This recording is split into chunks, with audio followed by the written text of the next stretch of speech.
Hey everyone, this is Coloring Chemist. My name is Connie, and welcome back to my channel. So this is the second flip through that I'm actually recording today. Not sure when these will go out, but I just finished a flip through of the brand new book by the lovely Connie Myers. This is a viewer requested flip through. I showed this book in, was my August 2024 coloring haul? July, August, one of them. And it's a book that was actually suggested to me by, I think, a different viewer, and suggested as a book that I might like, and I do. It is called Gulliver's New Travels, Coloring in a New World by James Gulliver Hancock.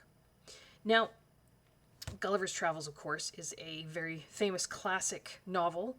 It was written in 1726 by Jonathan Swift, and it was it's satire. And it's some political satire. Satire, of course, means making fun of, right? So making fun of the political situation of the day. It was also making fun of sort of human nature and the genre of book called travel tales, traveler's tales, which was very, very popular in the 1700s, 1800s, right? That sort of thing. So Jonathan Swift was satirizing all those things. And I think there are 4 parts to the book, but the one that probably everyone is most familiar with is the first part where Gulliver, who is a traveler, ends up stranded in a land called Lilliput. And the Lilliputians are tiny people, 6 inches high. And then the book, talks about him being there and all the things that occur. But then in other parts of the book, in the second part of the book, I think he ends up in a land where the people are like 10 meters high. So now he's the tiny one. So there's a lot of playing around with scale and the comedic aspects of scale. I think Gulliver actually ends up getting kicked out of Lilliput. Doesn't he pee on something? He pees on a fire, doesn't he, to put it out? I think he does.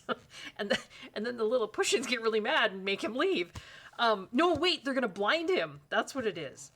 You know what? I did read, I think I read the first tale or the first part, oh my gosh, years ago. And it might not even have been, it probably was like a children's adaptation of it. But it was a book that was read to children. Everybody read it. It was, yeah. So this particular illustrator, James Gulliver Hancock, says he's got a fairly lengthy intro in the book here, and I won't read it all. But he talks about how he himself is a traveler, has always loved traveling. He's traveled, I think it talks about, various places, and his parents actually gave him the middle name Gulliver, although he said he later discovered it wasn't actually because of Gulliver's travels, it was because of a character in a different book, but that's okay.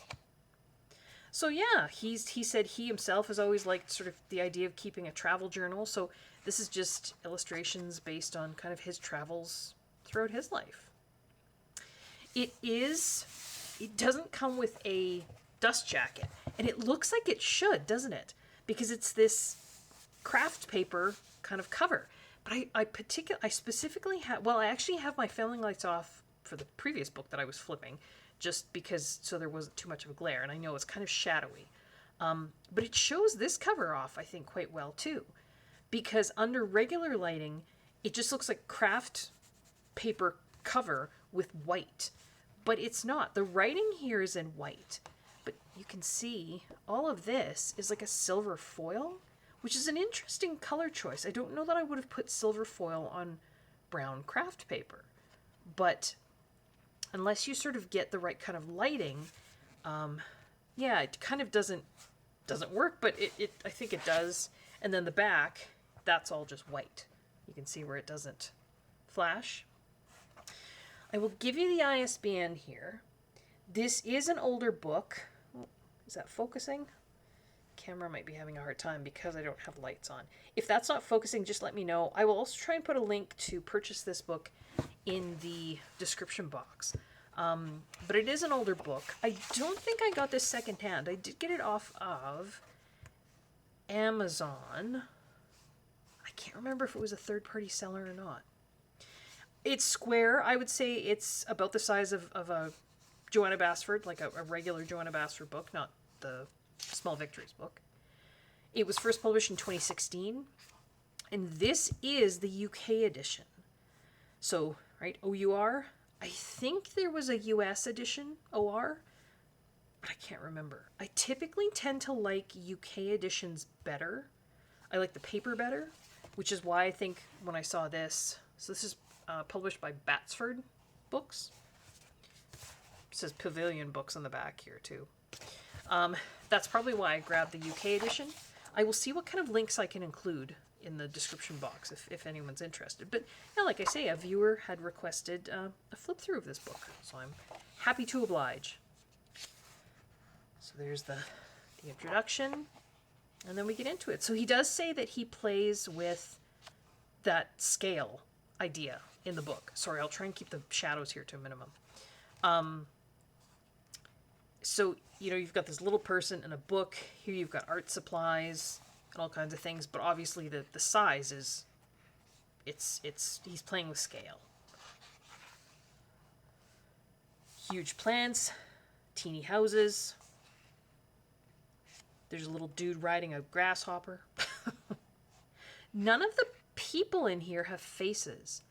And I think I've mentioned this, maybe not a lot, I don't know. I was never diagnosed, but I'm pretty sure that I fall somewhere on the Asperger's, or no, they don't, autism spectrum, sorry.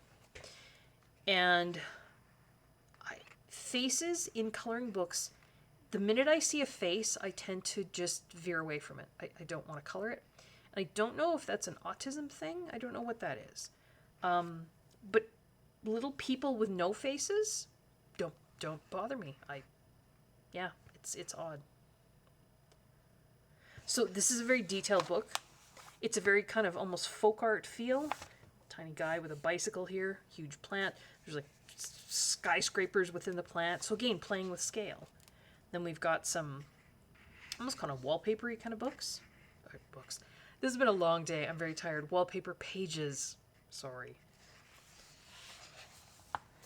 We had a major storm here yesterday and last night, and the sump pump in my basement quit.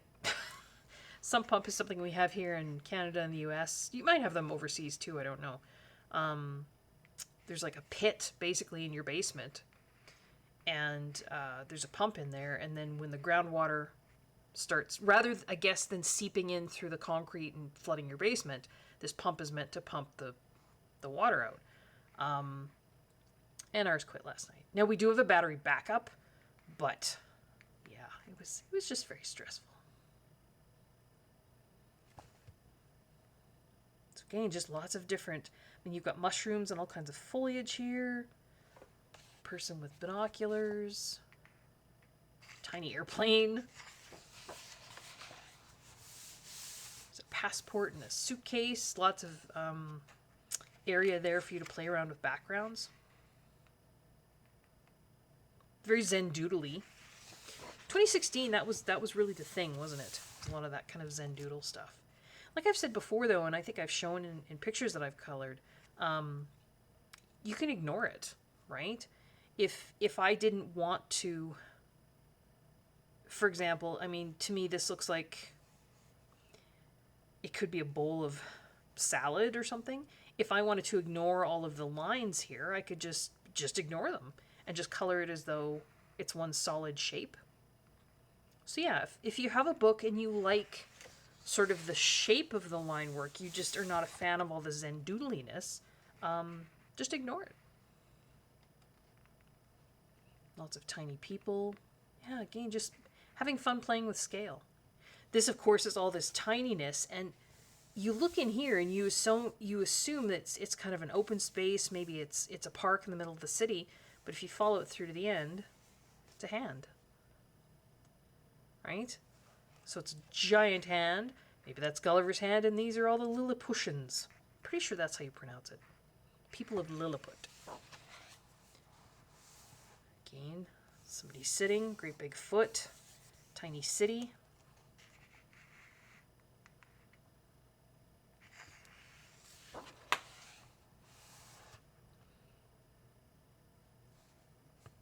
There's sushi.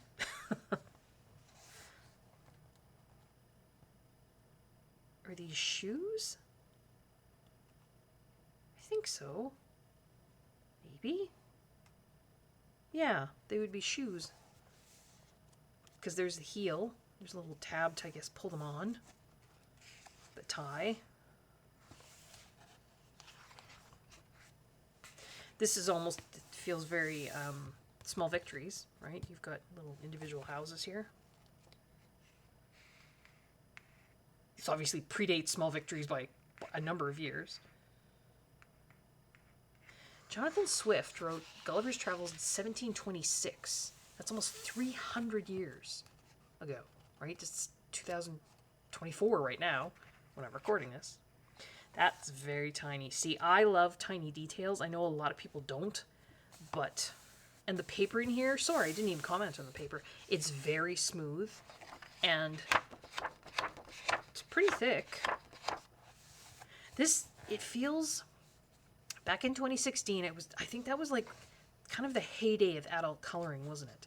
And companies put the money in and they put out good quality books on good quality paper. I just feel like less and less companies are willing to do that. Maybe because people won't pay for it. I don't know. I don't really know. But I don't know if the US version of this would have as smooth a paper. Normally they don't. Normally US versions of books, if you've got like a UK and a US version, the US version tends to have a bit toothier paper, which can work better for colored pencils, pencil crayons, and the smoother version. I like the smoother version of the UK paper because I like using my Pitt pens, which work really well on the smooth paper. City in a hand. Yeah, just fantastical images. Oh, actually that dude has a face. I lied. All this stuff sort of coming out of his backpack. All this stuff on top of the little VW bus, travel bus.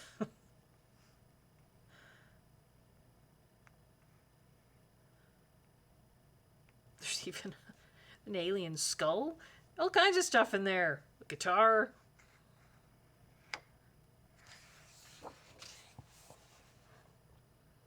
All this sort of coming out of the suitcase, and then it says add your own suitcase treasure. So that was something that, I mean, Joanna Basford did that a lot with her first books too, right? There was this sort of empty space that was left for us to doodle in. You can, you don't have to. I mean, you could cover over those words and just do a background thingy here. Totally up to you what you do with it.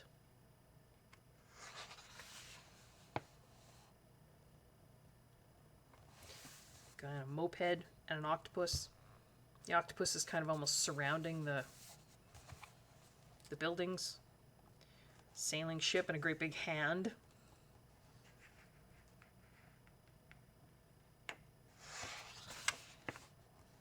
Again, big foot coming into the city. Tiny people. Great big fire hydrant. So again, just, it's almost like surprises, you know, like you think, okay, there's the Bigfoot, and then there's like small trucks and buildings and everything. Okay, this is small. And then there's a giant pencil. And then, is that a giant sandwich? And then small people. There's a giant ice cream cone, giant fire hydrant. So big, small, big, small. Sorry, keep putting shadows on there, don't I? There's another Bigfoot playing with scale. There's rain. It says what sort of rain is it today? Well, if it was anything like here last night, it was really, really heavy rain.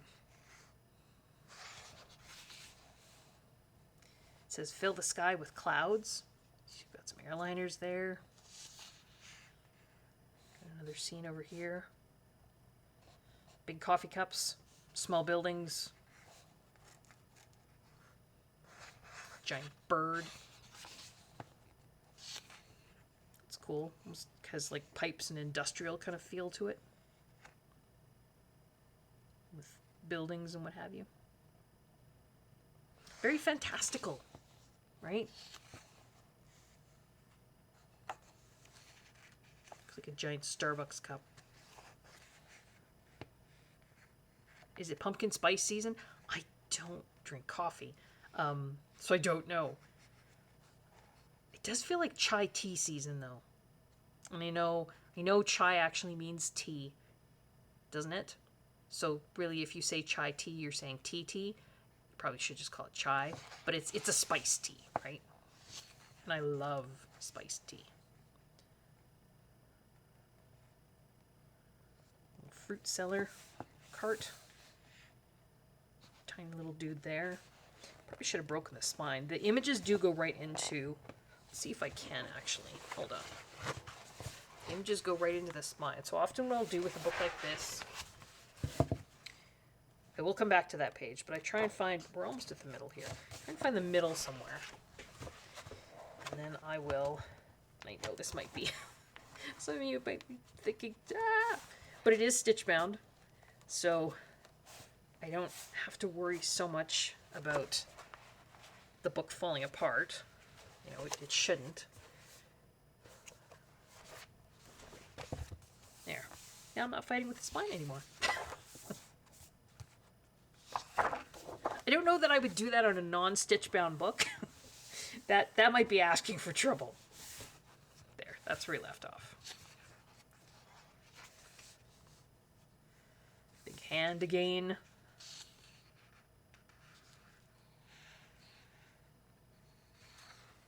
I know I'm going kind of quick. There's just so much to see on every page.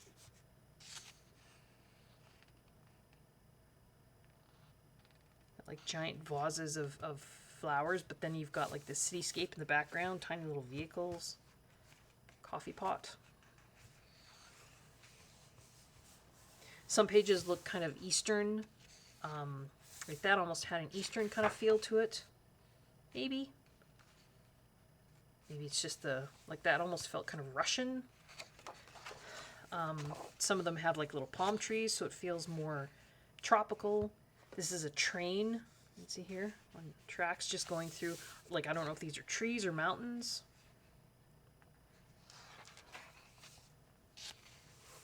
Again, there's the train. So this is underground, I guess. So this is like, what do you call it, the tube in London? The London Underground? Like an underground subway kind of thing. And then all of this very industrial, like the workings of the city above. Again, not to scale, right? But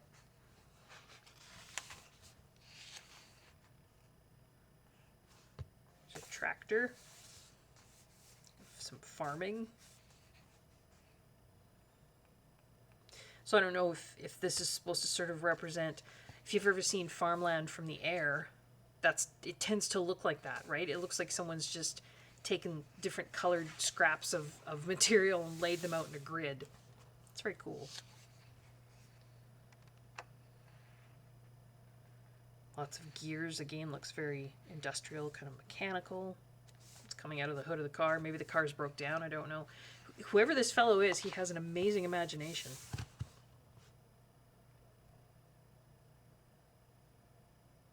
It says create your own little kingdom.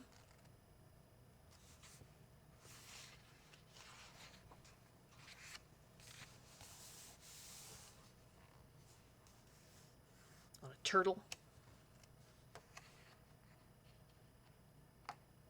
This is a snail, a giant snail houses here. Sometimes I do have to look at it for a minute to sort of figure out what I'm looking at. That again has a very, well, maybe not, like a castle-y feel to it almost. This is a luggage trolley, isn't it? Maybe? The luggage and a tiny person.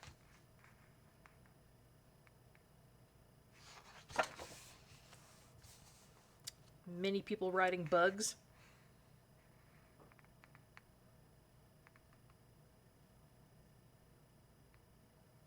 Just a teeny tiny person on a ladybug. This says what is below deck, so left open, you can add whatever you like in there, or nothing. all these different methods of transportation stacked. So big to small, maybe fast to slow. Because here you've got jet plane, it goes all the way up to your own 2 feet. Shoes.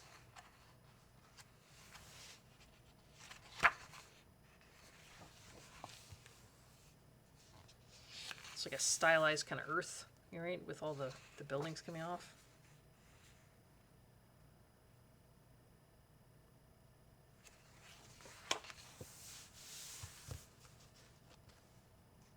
Again, small image or small victories kind of vibe. Body parts. I don't think they're supposed to be like disembodied body parts. You got a hand and a leg, hand. Here's the top of somebody's head.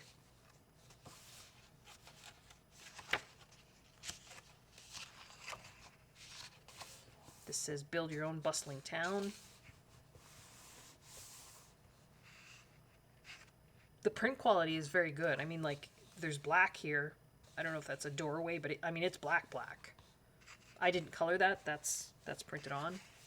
Often when you have black sections printed on a book, they're not super black because it takes a lot of ink, right? But this was 2016, back in the day when, yeah, I feel like there was still, I don't know what I'm looking at here. Money spent on that sort of thing. These are tree branches? Maybe? Yeah. Yeah, and then there's houses on the branches. That's cool. Or not houses, but like little cityscapes in and amongst the branches. Doodle your own giant's throne.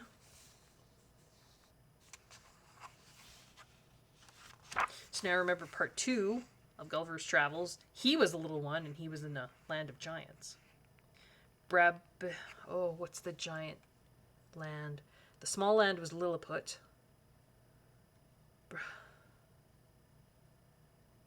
Brobdingnag. That's what the land of giants was called, I think.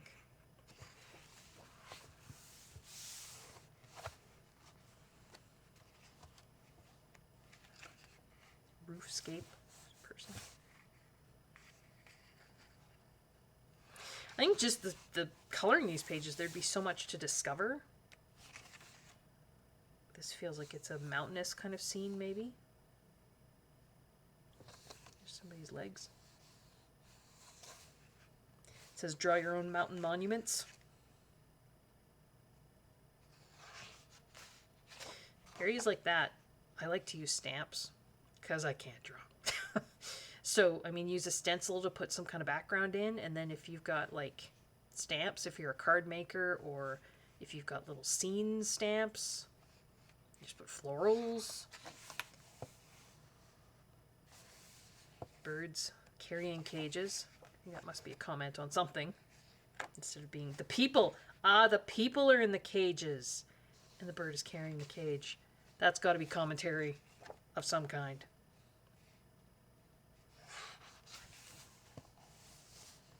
Tea or coffee.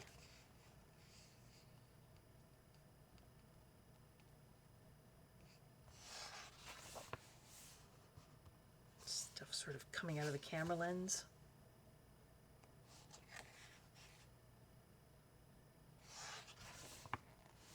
It says, where does this road go to?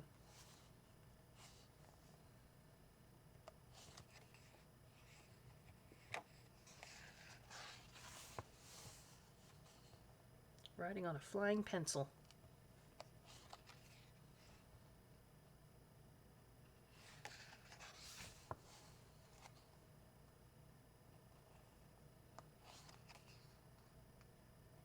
It's just very, very neat.